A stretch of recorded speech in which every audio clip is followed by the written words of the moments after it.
Today I'm testing out the Mercier Flawless Fusion Ultra-Longwear Foundation.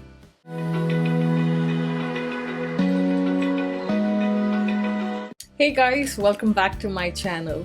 I'm Sneha and today I'm reviewing yet another foundation in my Best Foundation for Oily Skin series. So the foundation I'm testing out today is this Mercier Flawless Fusion Ultra-Longwear Foundation.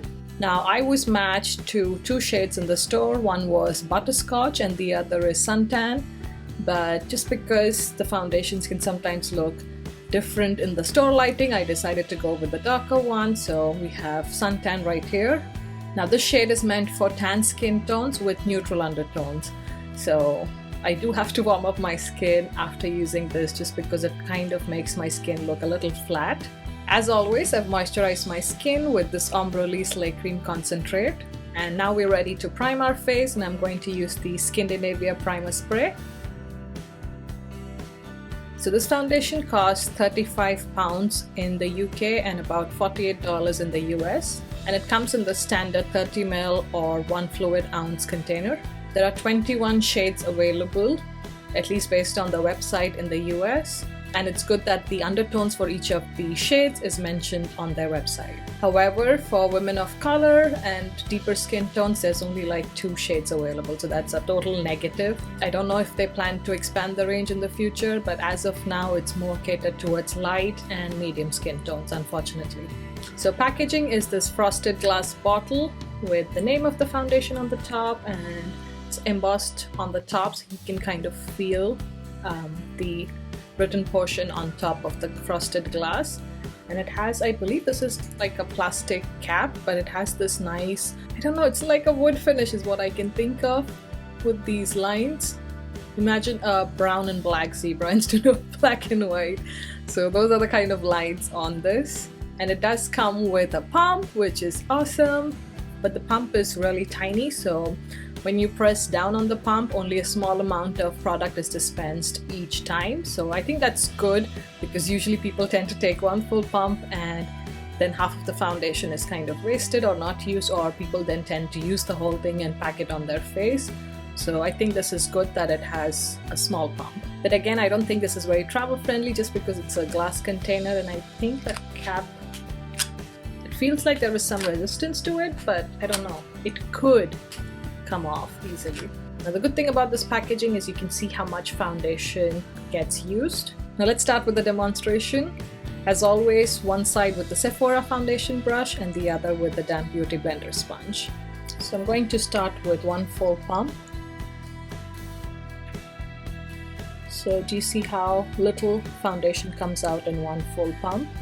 So I'm going to start with the brush side.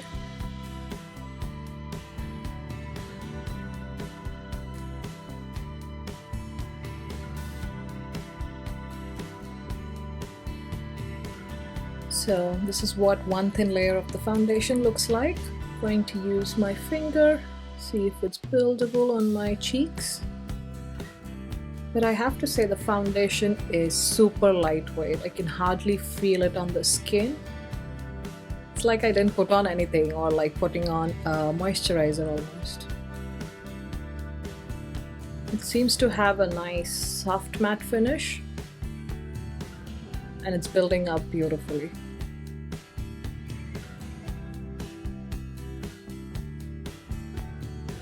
And here, because I haven't used color corrector, it's going to look gray or ashy.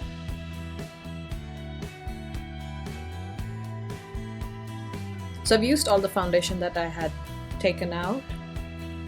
I think it's given me a good full coverage, but it doesn't feel cakey or heavy on the skin, which I really like about this foundation. I think I'm going to use another pump for this half, where I'm going to apply with the damp beauty blender sponge. So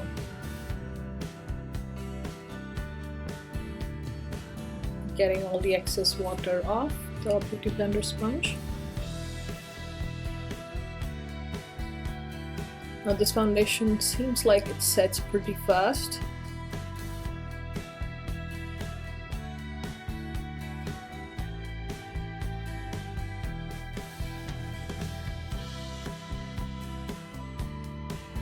It looks like I have nothing on the skin. It just looks so beautiful and skin-like. So if you're looking for a more natural finish from this foundation, although the foundation is quite natural looking on the skin, I would definitely apply with the Beauty Blender sponge. But the brush also did a good job in my opinion. It gave more coverage. I'm just going to use my finger and build up some coverage because I clearly don't have coverage here. So with the Beauty Blender sponge, I do think I got like a light to medium coverage, whereas with the brush, I think I got a good solid medium coverage. So I would personally use the brush for application just because I have some scarring that are still healing. But my skin in general has improved so much since moving to the UK.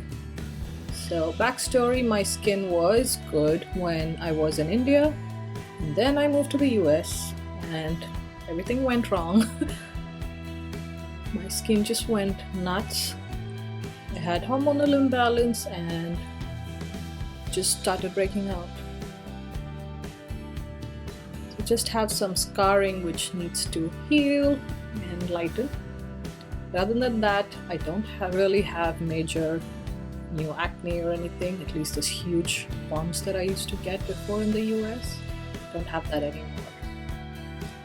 So super happy we moved here. So far this is what the foundation looks like. This half I applied with the damp Beauty Blender sponge and then went over just this portion where I have scarring with the foundation. This half I used a brush and then again went over a second layer with my finger, just on my acne scarring on the cheek area. So I'm just going to finish the rest of my makeup and I'll be right back. So this is what the foundation looks like once I have set the face with powder and added some blush and contour and all that good stuff. So I'm ready to set my face with the Scandinavia setting spray. So let's look at the claims of this foundation. It says all the wear, all the coverage without the weight. I don't know about the wear time, but it's all thumbs up for coverage because it did give me a medium to full coverage quite quickly and it surely feels weightless on the skin. So I'll give it that. It's supposed to be a 15-hour long wearing oil-free liquid foundation with a matte finish and weightless medium to full coverage. I'm definitely not going to be able to test the 15-hour claim because it's already 11:40 here, so I'm not staying awake that late. And it's oil-free, which is good for an oily skin type like mine, and it has a matte finish. So even after spraying it with a setting spray, you can see that the foundation does have a nice matte finish, but without being a flat matte foundation, if that makes sense. High performance wear that's sweat, humidity, water and transfer resistant. Wow. So this could be a foundation that you could wear to the gym if you have to, if you don't have time to take off your makeup. Color stays true all day and won't oxidize. That's good to know because certain foundations, especially on my oily skin type, do tend to oxidize, especially that Urban Decay All-Nighter one. That's nasty for it. Coated pigments glide on to create a buildable medium to full color that beautifully blends out skin tone and minimizes the look of pores and imperfections. So let me get a mirror and look up close, but from a distance I can see that my pores look minimized. I do think that some of my pores and little dents on my face do look minimized, but I can still see some of my larger pores right here. But then again, I do not have a pore filling primer underneath this, so this is just with that primer spray from Scandinavia. It controls oil immediately and throughout the day, which is good. That's what I'm going to test it for. As of now, it looks like a nice healthy matte finish. It's a matte finish, yes, ideal for all skin types, especially normal to oily. So I'm going to test the oily spectrum of the skin types. So yeah, as I said, now it's 11:45 a.m. and I'll check back in a few hours. Sorry, I started blotting my face without recording the audio portion for it, but as you'll see in the clip here, you can see that it's been 4.5 hours since I applied the foundation. And as I move my face, you can see that most of my face is shiny and oily, except for the back of my cheeks.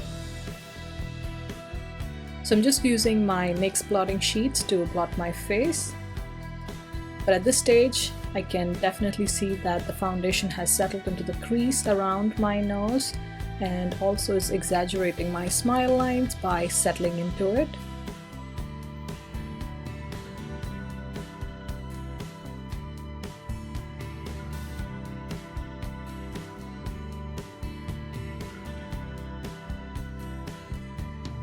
So I just needed one blotting sheet to blot my entire face, and it looks quite matte at this stage. So I'm just going to use a small concealer brush and see if I can diffuse out the smile lines. Yeah, but when I try to do that, the foundation kind of rubs off from that area. So I'm going to try the Beauty Blender sponge on this side. So same with this side, the foundation did come off in this shape right here, you can see it. So that's not fun. So you can't really get rid of whatever settled into the smile lines because the foundation is coming off. Now this may change if I have a primer underneath, but foundation on its own is coming off wherever I dab to remove the smile lines. But the blotting paper didn't take off any foundation, so that's good. So I'm just going to let this be for the rest of the day and come back for my next check-in. So it's a little over 8 p.m. now, and this is what my skin looks. It's been a little over 8 hours since I've had the foundation.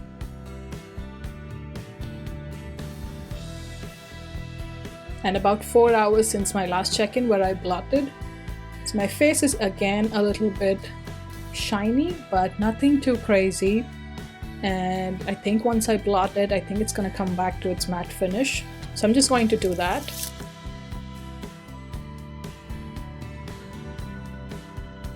So I did get the same amount of oil almost as with the 4-hour check-in. So one of the claims of this foundation was that it starts off matte but also controls the oil throughout the day, which I think it fails at least on my super oily skin. It's able to do okay for about 3 hours, I think, before it gets oily, but not to a point where it looks excessively greasy. So I can just blot my face and I should be okay. And this is what the foundation looks even after 8 hours. I've blotted twice so far, one at the 4.5 hour mark and one right now at the 8-hour mark. But so far I don't see any foundation transferring on this. But just to confirm, I'm just going to take a small sheet of Bounty and press it against my skin to see if it transfers. Because when we did go into my smile lines with the Beauty Blender sponge or with a brush, it did kind of rub off the foundation from those areas. So I just want to see if it comes off, just because the foundation claims it's transfer proof or transfer resistant. So I'm just going to press it all over my face and see if there's any color on this. That would tell me if the foundation truly is transfer resistant. It's too bright there. Do you see that? So I do have some lipstick on there right in the middle there, but I also have some foundation, especially in this area. So I don't think it's completely transfer resistant, but it still stays put and it still has that full-on coverage without looking or feeling cakey, which I absolutely love about this foundation. So overall, I'm quite happy with this foundation. So I really see only 2 minor flaws with this foundation, at least on my oily skin type. The first is that it does not control the oil throughout the day like it claims it does. I think it would look good on normal to combination skin types and on oily. Maybe if I were to wear a mattifying primer underneath this, it may be able to control oil production better. So I do have the Laura Mercier mattifying primer, so maybe someday when I'm testing out primers, I will try this combination and let you guys know if that works. But the foundation on its own, as I said before, does not control the oil production. The second negative that I observed in this foundation is that it did kind of settle into my smile lines quite early on, but it wasn't as bad as the Urban Decay All Nighter foundation. And I think if I were to just dab or put a filling primer, a pore filling primer or something there, it might avoid doing that. So just for those reasons, I think I'm going to take off 1 point, and I would rate this foundation 9 out of 10. So that's it, guys. That's my review on this Laura Mercier foundation. Let me know in the comment section below if you've tried this foundation and what your thoughts are and what kind of skin type you have. As always, if this foundation review was useful, please don't forget to hit that like button and also consider subscribing for more such videos. But otherwise, thank you so much for watching, and I'll see you in my next one. Bye!